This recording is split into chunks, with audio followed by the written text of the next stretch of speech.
Pandangan umum fraksi Partai Keadilan Sejahtera atas rancangan peraturan daerah tentang pertanggungjawaban pelaksanaan anggaran pendapatan dan belanja daerah tahun anggaran 2025. Bismillahirrahmanirrahim. Assalamualaikum warahmatullahi wabarakatuh. Sampurasun. Salam mubarakah.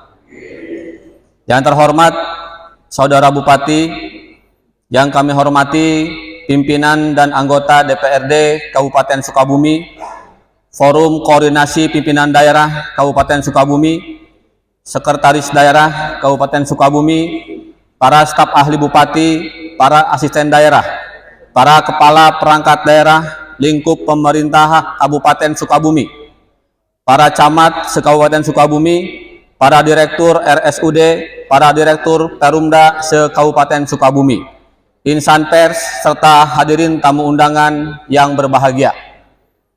Hadirin sidang paripurna yang berbahagia, segala puji bagi Allah Subhanahu wa Ta'ala atas karunia dan ampunannya bagi kita semua. Salawat dan salam semoga senantiasa terlimpah pada Nabi kita, Nabi besar Muhammad Sallallahu Alaihi Wasallam, beserta keluarga, sahabat, serta umatnya yang setia hingga akhir zaman.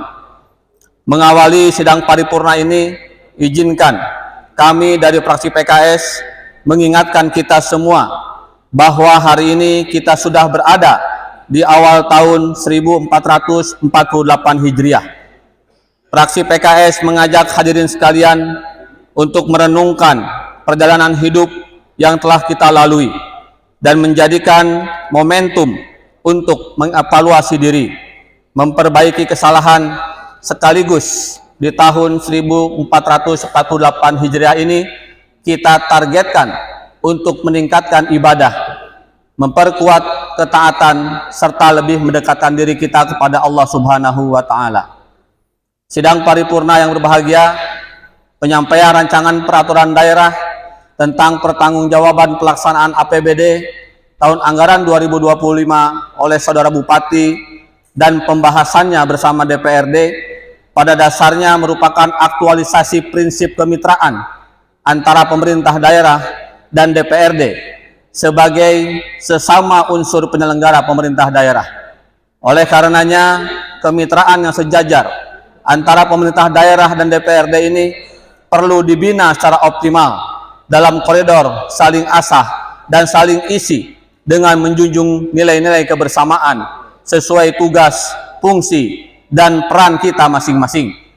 Fraksi PKS menyampaikan apresiasi atas keberhasilan pemerintah daerah meraih opini wajar tanpa pengecualian WTP hasil audit BPK RI yang ke-14 kalinya dan pencapaian pendapatan asli daerah. Prestasi ini tidak lepas dari dukungan semua pihak, baik eksekutif maupun legislatif, dan akan menjadi motivasi untuk terus menyempurnakan pengelolaan keuangan daerah. Fraksi PKS menekankan pentingnya menindaklanjuti rekomendasi dari LHP BPK RI guna menjaga tata kelola keuangan yang akuntabel dan transparan serta bermanfaat untuk kesejahteraan masyarakat Kabupaten Sukabumi. Sidang paripurna yang berbahagia, berdasarkan kajian yang dilakukan dalam pandangan umum ini, fraksi PKS memberikan beberapa catatan terhadap nota pengantar Saudara Bupati atas rancangan peraturan daerah tentang pertanggungjawaban pelaksanaan APBD tahun anggaran 2025 yang disampaikan Saudara Bupati adalah sebagai berikut.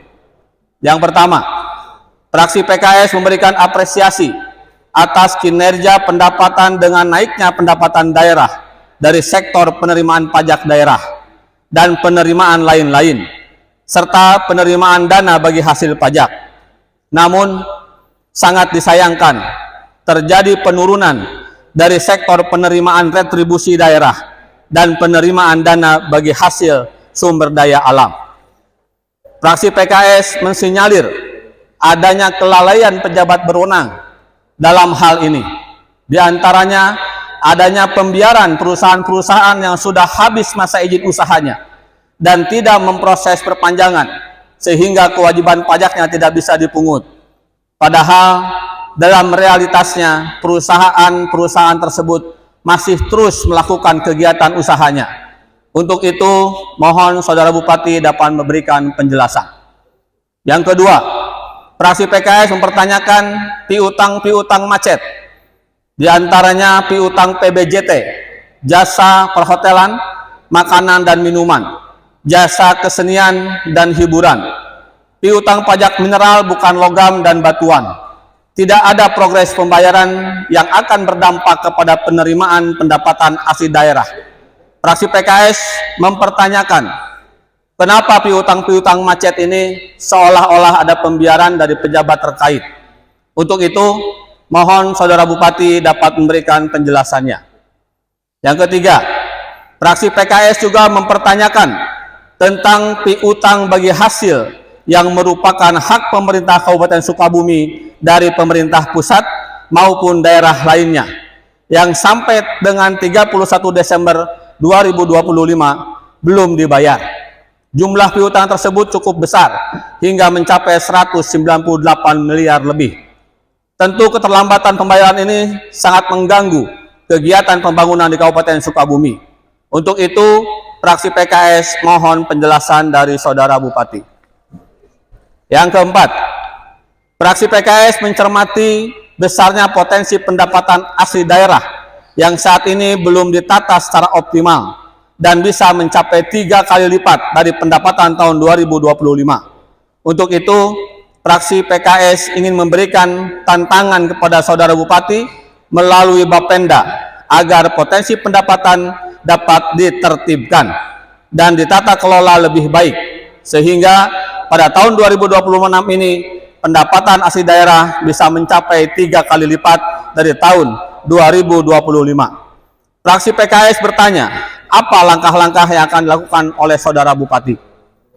Yang kelima, dalam laporan perihal hambatan dan kendala dalam pencapaian target pendapatan yang telah ditetapkan hanya terdapat 6 poin dan tidak ada satupun pemerintah daerah yang melakukan koreksi atas kinerja dirinya.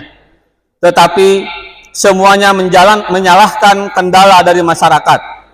Padahal fraksi PKS melihat ada faktor lain yang menjadi penyebab kurangnya penerimaan pendapatan, yaitu faktor kejujuran aparatur. Sebagai contoh, banyak warga masyarakat yang sudah melunasi PWB ke petugas di desa, tetapi setelah di-cross-check ke Bapenda, ternyata belum dibayarkan. Untuk itu, fraksi PKS mempertanyakan apa yang sudah dilakukan Saudara Bupati dalam upaya menciptakan SDM aparatur yang jujur dan berintegritas. Yang keenam, fraksi PKS mencermati pada pos pendapatan hibah yang tercantum dalam dokumen LPPA. Pada tahun 2024, realisasi pendapatan hibah tercatat sebesar 10.128.100.427 rupiah.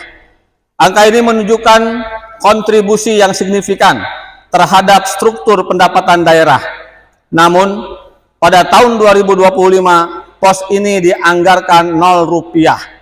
Yang lebih mengherankan, dalam laporan realisasi justru muncul angka sebesar 46.189 rupiah. Fraksi PKS memandang ini bukan sekedar selisih angka, melainkan cerminan persoalan mendasar dalam perencanaan dan penatausahaan keuangan daerah. Mohon penjelasan dari Saudara Bupati terkait hal ini. Kemudian yang ketujuh, fraksi PKS mencermati salah satu pos yang paling sensitif dalam APBD, yaitu belanja tidak terduga atau BTT. Dalam APBD 2025, BTT dianggarkan sebesar 24.493.223 rupiah. Namun, dalam LPPA, realisasinya hanya 6.320.759.600 rupiah atau setara dengan 25,83%. Apakah perencanaan BTT terlalu besar dan tidak berbasis resiko? Sisi lain kita mengetahui adanya kejadian darurat atau bencana yang terjadi di tahun 2025. Mengapa serapan ini rendah? Mohon Saudara Bupati untuk bisa menjelaskan. Yang kedelapan, dalam dokumen APBD 2025, pembentukan dana cadangan dianggarkan 0 rupiah. Artinya, DPRD dan pemerintah daerah sepakat tidak membentuk dana cadangan di tahun 2025. Namun, dalam LPPA tiba-tiba muncul realisasi sebesar 7.713.913 rupiah.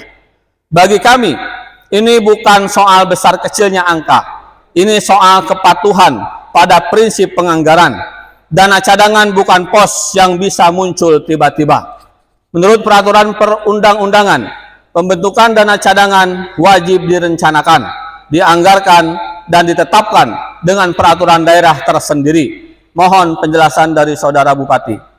Yang kesembilan, fraksi PKS berpandangan bahwa anggaran yang terrealisasi tidak hanya dilihat dari seberapa besar dana yang dihabiskan, tetapi harus berbanding lurus dengan parameter kinerja seperti penurunan angka kemiskinan, perbaikan infrastruktur, dan penurunan tingkat pengangguran. Kesepuluh, fraksi PKS meminta penjelasan Saudara Bupati terkait membengkaknya laporan perubahan saldo anggaran lebih (LPSAL) yang menandakan lemahnya perencanaan atau adanya kegiatan yang gagal terlaksana, serta menjadi indikator adanya ketidaksiapan pelaksanaan program. Fraksi PKS meminta agar dilakukan analisis mendalam terhadap komponen laporan perubahan saldo anggaran lebih, agar tidak mengganggu efektivitas perencanaan keuangan tahun berikutnya. Anggaran tersebut dinilai lebih baik dialokasikan untuk sektor prioritas yang lebih mendesak. Ke-11, fraksi PKS juga mengingatkan Saudara Bupati terkait kecenderungan penumpukan kegiatan di akhir tahun anggaran. Pola tersebut menunjukkan lemahnya distribusi waktu dalam pelaksanaan program dan berisiko menurunkan kualitas hasil kegiatan. Fraksi PKS meminta pelaksanaan program kerja dilelang lebih awal agar perputaran ekonomi dan pembangunan lebih merata sejak triwulan pertama. Ke-12, fraksi PKS juga mendorong Saudara Bupati agar pengelolaan dana CSR sesuai dengan RPJMD. Yang ke-13, fraksi PKS menerima aspirasi terkait minimnya anggaran olahraga, baik untuk pembinaan atlet, biaya operasional pertandingan, maupun reward atlet berprestasi. Ke-14, fraksi PKS juga menerima aspirasi terkait minimnya anggaran penanganan kasus kekerasan terhadap perempuan dan anak-anak, dan juga kasus TPPO, sehingga penanganannya tidak optimal. Dan yang ke-15 yang terakhir, fraksi PKS juga menerima aspirasi dari praktisi pendidikan keagamaan yang merasa terlupakan oleh pemerintah daerah kabupaten. Mudah-mudahan ada solusi yang terbaik untuk mereka. Hadirin sidang paripurna yang berbahagia, demikian pandangan umum fraksi Partai Keadilan Sejahtera atas rancangan peraturan daerah tentang pertanggungjawaban pelaksanaan APBD tahun anggaran 2025. Terima kasih atas perhatiannya. Mohon maaf apabila terdapat kata-kata yang kurang berkenan. Assalamualaikum warahmatullahi wabarakatuh. Pelabuhan Ratu, 22 Juni 2026, fraksi Partai Keadilan Sejahtera DPRD Kabupaten Sukabumi, Ketua Hajah Leni Liawati SSI, Sekretaris Hendra Purnama SSI MSI tanda tangani. Terima kasih.